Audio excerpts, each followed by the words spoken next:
Assalamualaikum warahmatullahi wabarakatuh. Kita lanjutkan kembali kuliah termodinamika meteorologi. Kita sekarang masih berada pada modul kelima kesetimbangan pada segmen yang ketiga. Pada segmen yang kedua, kita sudah melihat contoh penggunaan dari persamaan Clausius-Clapeyron untuk melihat perubahan dari temperatur leleh dari benda padat. Nah, sekarang kita akan menggunakan persamaan ini untuk melihat kesetimbangan antara liquid dengan gas. Ya, sebelumnya padat dengan liquid, sekarang kita lihat liquid dengan gas. Masih menggunakan persamaan Clapeyron sebelumnya, dP dibagi dengan dt sama dengan 1 dibagi dengan delta V dikali dengan delta H garis bawah dibagi dengan temperatur pada kesetimbangan, kemudian dibawa atau diambil untuk keadaan gas ideal, di mana delta V ini bisa diganti dengan RT dibagi dengan P, PV sama dengan nRT, kemudian V-nya V garis bawah ya. Kemudian setelah itu disusun ulang, didapatkan dP dibagi dengan P, ini pindah ke sebelah kiri, itu sama dengan delta H vaporasi atau penguapan. Kita sekali lagi bicara di sini adalah gas, perubahan dari liquid menjadi gas, terus dikali dengan dT dibagi dengan T pangkat 2. Kemudian ini disusun ulang atau dibuat jadi lebih sederhana, itu sama dengan minus delta H vaporasi dibagi dengan R dikali dengan D seperti. Bisa tulis menjadi ln, di ln P itu sama dengan minus delta H vaporasi dibagi dengan R dikali dengan D seperti. Dari persamaan ini terlihat jelas bahwa jika dialurkan ln P dengan seperti, kita bisa mendapatkan harga dari delta H vaporasi. Jadi di sini digambarkan di sumbu Y, ini katakanlah Y itu sama dengan ln P, kemudian di sumbu X-nya adalah seperti. Dapatkan kurva yang garisnya merah atau kurva yang warna merah seperti ini. Kita bisa tarik garis singgung di kurva ini, dapatkan slope-nya. Slope itu tidak lain sama dengan minus delta H vaporasi dibagi dengan R. Slope diketahui, R suatu konstanta. Kita bisa menghitung berapa harga dari delta H vaporasi dengan menggunakan persamaan Clausius-Clapeyron. Jadi sebelumnya kita sudah melihat penggunaan persamaan Clausius-Clapeyron ini untuk memprediksi perubahan dari melting point. Sekarang digunakan untuk menghitung berapa delta H vaporasi. Contoh soal akan digunakan untuk air. Hitung entalpi dari penguapan air dengan menggunakan data berikut. Persamaan ini diselesaikan lebih lanjut. D ln P sama dengan minus delta H vaporasi dibagi R. Kemudian ini diintegralkan dari P1 ke P2. Ini diintegralkan dari T1 ke T2. D seperti. Kemudian didapatkan persamaan di bawah ini. Ln P2 dibagi P1 itu sama dengan delta H vaporasi dibagi dengan R dikali dengan T2 dikurang dengan T1 dibagi dengan T1 dikali dengan T2. Dari dua data ini, kemudian tugasnya adalah ditanyakan berapa delta H vaporasi.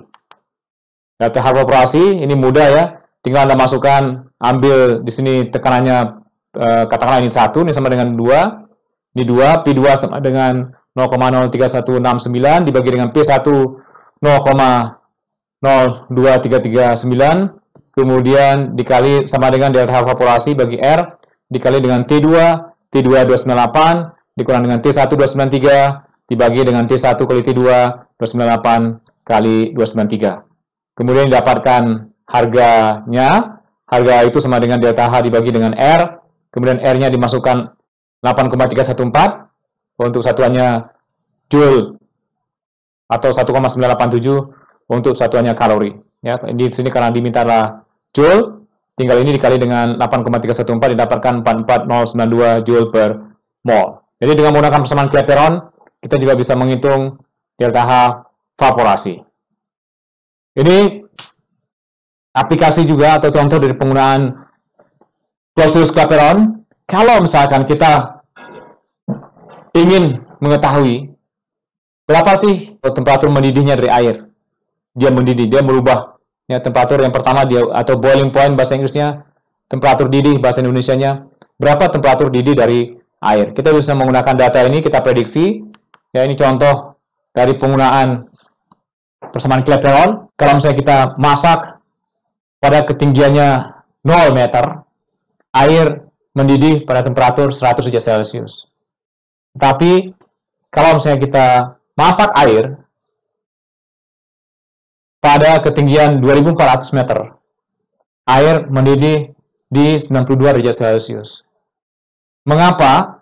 Karena pada posisi yang lebih tinggi, tekanan juga akan berkurang. Tekanan sama dengan 1 atm itu di ketinggian 0 meter, tekanan berkurang seiring dengan bertambahnya ketinggian. Contoh di sebelah juga sama. Di sini dikatakan bahwa pada daerah yang sejajar dengan permukaan laut, sea level, bahasa Inggrisnya, air mendidih pada temperatur 100 derajat Celcius. Kemudian pada ketinggian 1.800 meter, air mendidih pada 93 derajat Celcius. Kemudian pada ketinggian 3.000 meter, air mendidih pada 90 derajat Celcius. Kemudian kalau misalnya ada pramugari yang masak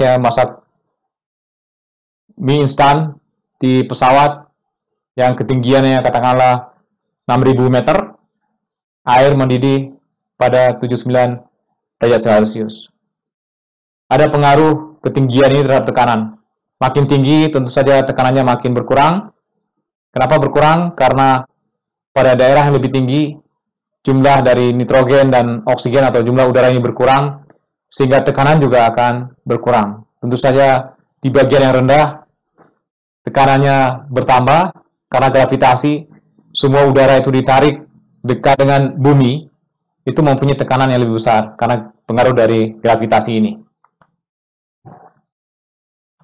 Tentu saja kita bisa menghitung, kalau misalnya kita tahu tekanannya, kita harus konversi terlebih dahulu pengaruh dari ketinggian ini terhadap tekanan. Tapi di sini diberikan informasi berapa tekanannya dalam satuan milibar. Di sini 1000 milibar atau 1 bar, mirip dengan 1 atm. Air mendidih di 100 derajat Celcius, makin tinggi di 2.400 meter, ini tekanannya sekitar 770 milibar. Kita bisa menghitung dengan persamaan di atas berapa temperatur dari air ini mendidih. Ini contoh yang lain. Anda lihat sebelumnya, temperatur dari air ini 25 derajat Celcius. Lihat dengan jelas ya, Anda lihat kembali. Ini 25 derajat Celcius. Temperatur dari air ini sumbernya dari YouTube. Anda bisa melihat juga detail di YouTube di sana. Kemudian tadi ditutup. Kemudian yang sebelumnya diperlihatkan pompa vakum. Nah, sekarang pelan-pelan pompa vakumnya itu akan dinyalakan. Tapi di sini tidak diberikan informasi berapa tekanannya. Pada tekanan sekitar 30 milibar atau kurang dari 30 milibar, air itu mendidih. Anda lihat, ini airnya mendidih, tapi tidak panas. Air itu menguap, tapi tidak panas. Temperaturnya masih sama. Temperaturnya adalah 25 derajat Celcius, tidak berubah temperaturnya.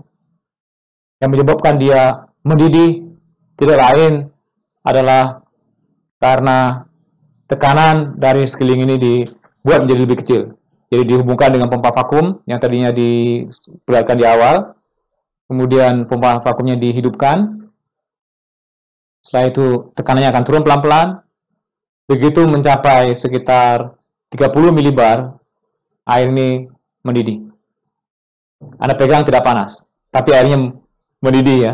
Suatu saat dia akan hilang, akan habis menjadi gas. Karena begitu mendidih, dia akan menguap airnya, dia akan menjadi gas. Ini juga sama kalau misalnya dibiarkan dalam waktu yang lama, air ini mengalami penguapan.